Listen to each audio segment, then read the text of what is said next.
When id Software releases a new game, the entire gaming community pays attention. And that's because over the years, very few developers have been as influential to a single genre as id Software. From Wolfenstein to Doom to Quake, the first-person shooter as we know it today might not exist without the breakthrough designs of id Software. And so here we are, 15 years after the debut of Quake, with an all-new franchise from the progenitors of the FPS. And needless to say, there's a lot of hype surrounding the release of Rage, but does the final product live up to the lofty legacy of its makers? Well, in short, yes and no.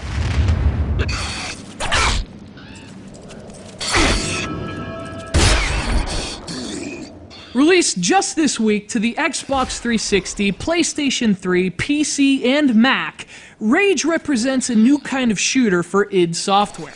And it has all the high production values and gorgeous design you'd expect, as well as combat that's so satisfying it could only have come from the guys who invented it in the first place. But for all its triumphs, you can't help but also come away from Rage slightly underwhelmed. Unlike prior id games, this doesn't reinvent or redefine. It's familiar, routine, conventional even. A game that's content to tread safe ground rather than forge new.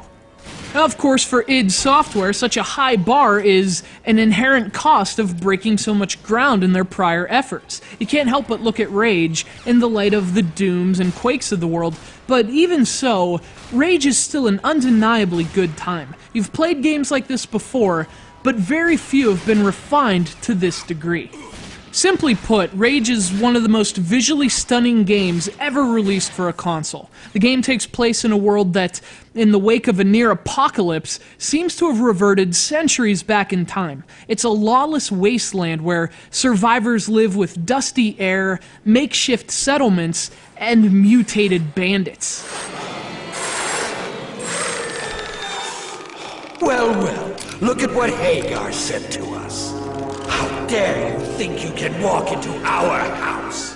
Now, it doesn't sound like a very pretty place, but when Mother Nature occasionally gleams through and alleviates some of that post-apocalyptic dust, you see id Software has created a stunning world that's absolutely gorgeous to take in. But as you'll often find with Rage, there's always a catch. For example, the graphics simultaneously dazzle and disappoint. Rage is hindered by occasional technical issues, not the least of which is its texture pop-in.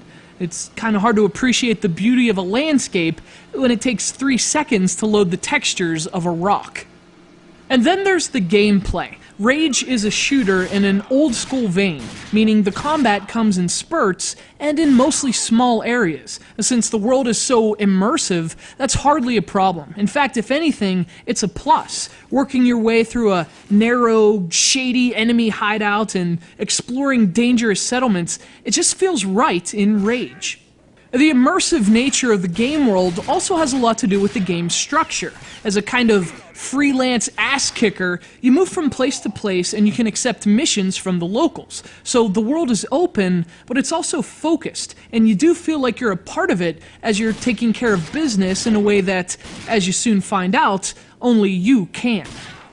But of course the problem, if your expectations are in line with prior id games, is that a playthrough of Rage reveals nothing new. Of course, to be fair, when that's the biggest criticism you can give, that tells you how good a game really is. This is a fantastic shooter made with expert flair, from the stunning vistas, even to the way the enemies react to your bullets. And more importantly, it's a really fun world to take part in.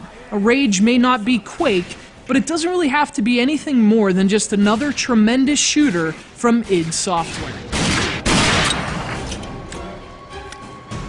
Ah, you're awake. Good. I like my prey to know what's coming. I promise this will hurt.